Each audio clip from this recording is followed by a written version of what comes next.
Bonsoir à tous, merci de nous retrouver sur TV Sud pour votre journal. Dans les titres de ce mardi 27 novembre, le MHSC joue la Coupe de la Ligue à la Mosson. Demain, les footballeurs montpelliérains reçoivent Nice en quart de finale.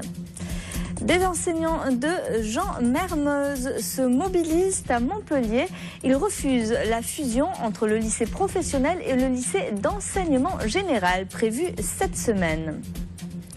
Et puis on aura un avant-goût du festival flamenco à Nîmes. La 23e édition prendra possession du théâtre de Nîmes dès le 7 janvier 2013.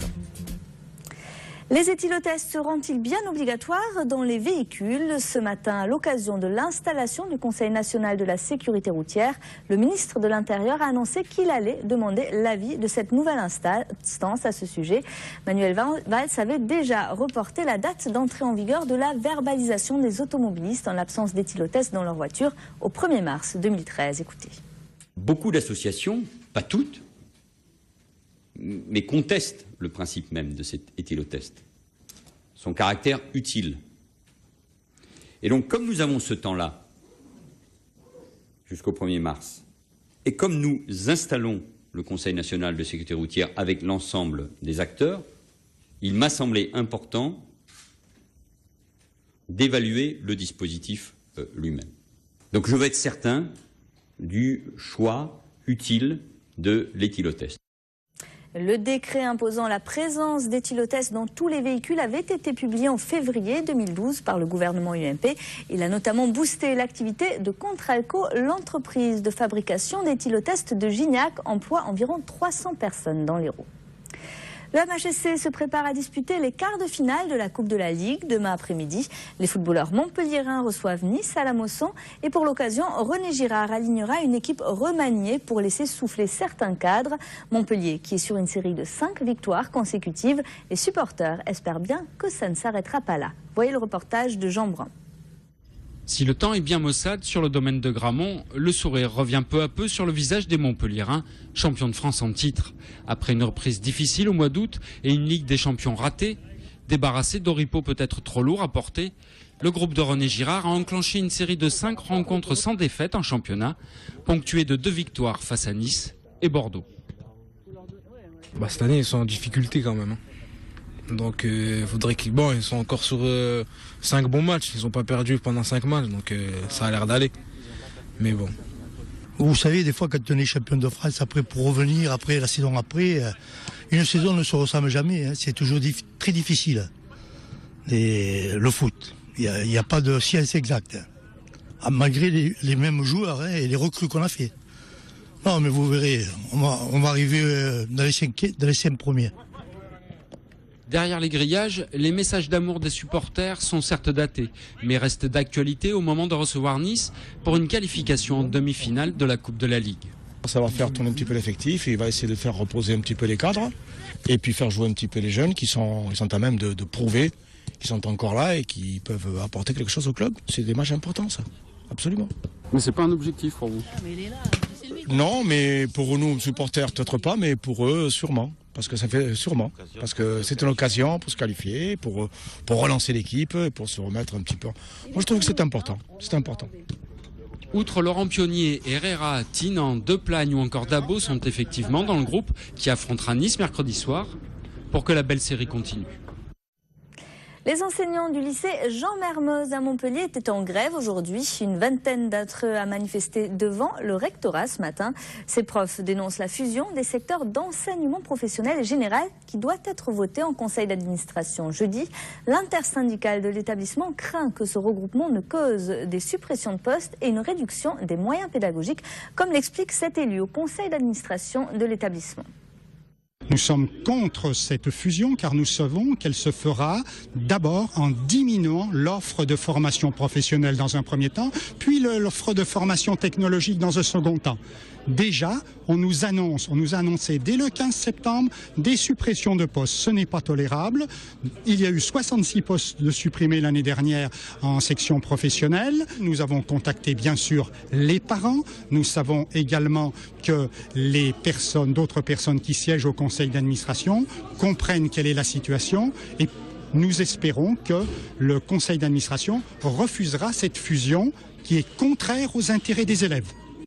Le premier bilan de la grande collecte de la Banque alimentaire qui a eu lieu le week-end dernier. Dans l'Hérault, environ 230 tonnes de denrées alimentaires ont pu être récoltées, soit l'équivalent de 460 000 repas. C'est autant que l'an passé. Dans le Gard, la Banque alimentaire estime que les dons ont été de 3 à 5% plus élevés qu'en 2011. Le flamenco prend ses quartiers d'hiver à Nîmes. Dès le 7 janvier, le festival aux accents andalous prend possession de la scène du théâtre de Nîmes. Au programme de cette 23e édition, de jeunes pousses et des talents confirmés du Mundillo flamenco. Les détails, Alain Belon.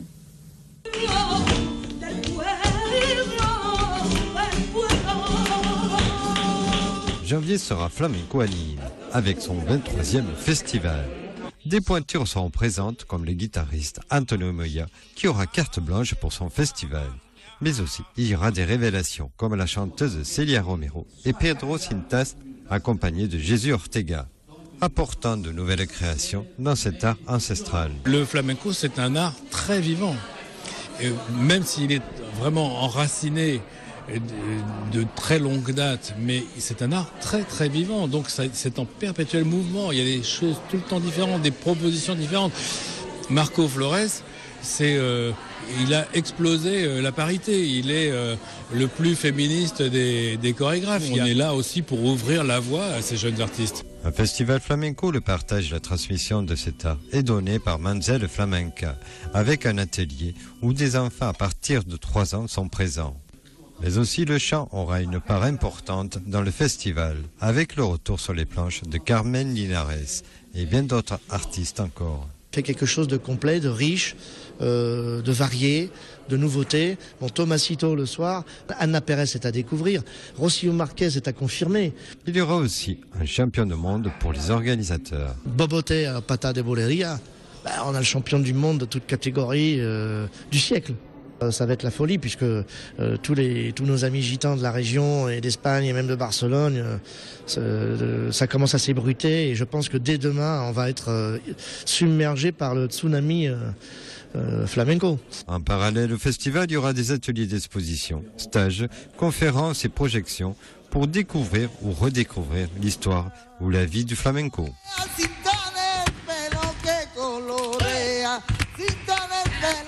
À Nîmes, toujours un siècle de construction mise en avant par les archives municipales. Des premières ébauches au plan détaillé. L'exposition qui se tient actuellement en galerie Jules Salle présente les croquis des bâtiments et monuments qui ont été construits au 19e siècle à Nîmes. À l'époque, ces plans étaient des outils de travail. Aujourd'hui, certains sont de véritables œuvres d'art. Écoutez. Nous avons été amenés à consulter un grand nombre de dossiers, de sélectionner à peu près 200 documents. Ici, on en présente 80. Alors, l'intérêt de cette sélection, d'abord, c'était de se rendre compte de l'extrême fragilité de certains d'entre eux et surtout de leur vieillissement accéléré, ce qui a permis de lancer une campagne de restauration pour pratiquement les 2 tiers d'entre eux. Juste derrière moi, vous avez le plan le plus ancien du Grand Théâtre qui a brûlé en 1952, qui date du début du 19e siècle.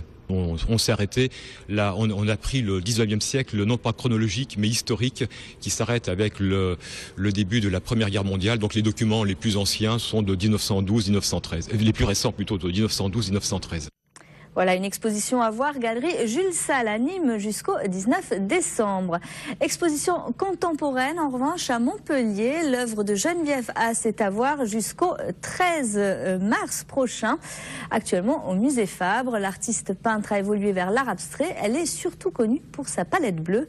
Visite guidée, Mouadel Yakabi. Grande figure de l'art abstrait français, Geneviève Haas, c'est d'abord une couleur, le bleu. À l'instar du bleu d'Yves Klein ou du noir de Pierre Soulages, on parle du bleu Haas. Cette couleur est d'ailleurs omniprésente dans l'exposition que lui consacre le musée Fabre, comme un fil conducteur. Ça vient de mes origines aussi bretonnes, entre le ciel et la mer. Et en plus de ça, c'est une peinture de méditation. Alors le bleu s'accorde très bien avec ce genre de choses. C'est balayé. Ça s'en va dans l'espace. Des toiles qui invitent à la méditation et à la réflexion. Des lignes et des tracés qui reviennent souvent. Ils sont tantôt noirs, tantôt rouges. Cette toile, je tiens beaucoup. Parce que d'abord, j'étais une grande admiratrice de Georges Braque. Sur les 22 œuvres exposées, 4 sont inédites et sortent directement de l'atelier de l'artiste, un privilège dont ne se prive pas le musée Fabre. Mais c'est un travail qui dépasse un petit peu les catégories traditionnelles de l'art, de la figuration, de l'abstraction. C'est vraiment un travail tout à fait personnel qu'elle a conquis très rapidement, puisque la plupart de ses toiles représentent son travail depuis la fin des années 40, mais surtout après des toiles des années 70, 80 et même des années 2000, toutes récentes, avec ces bleus qui sont un peu sa marque de fabrique. Cette exposition est la première étape d'une tournée des grands musées français qui verra Geneviève Haas s'exposer au Centre Pompidou à Paris. Je vous propose à présent le résumé de l'actualité internationale en bref et en images. C'est Le Monde en 120 secondes.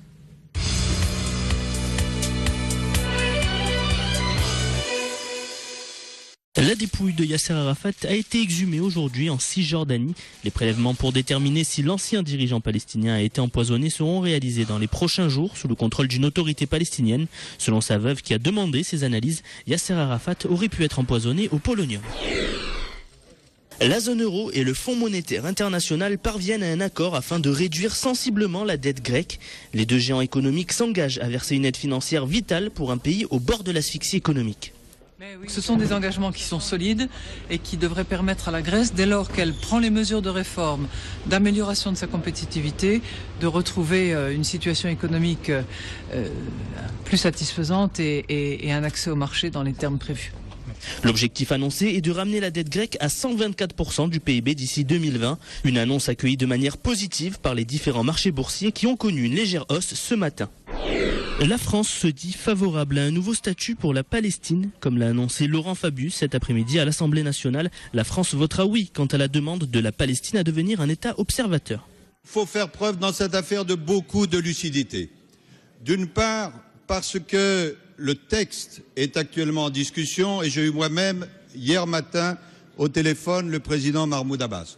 D'autre part, parce que ne cachons pas que le moment où cette question va être proposée est un moment très délicat. Le président palestinien Mahmoud Abbas est attendu le 29 novembre à l'ONU pour assister au vote de l'Assemblée générale en question.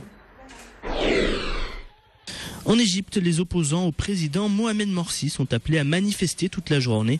Ces militants reprochent au président ses nouveaux pouvoirs en majorité dans le domaine judiciaire. Le point d'orgue de cette journée s'est déroulé en fin d'après-midi sur la place Tahrir, symbole de la révolution où se sont réunis tous les opposants à Mohamed Morsi.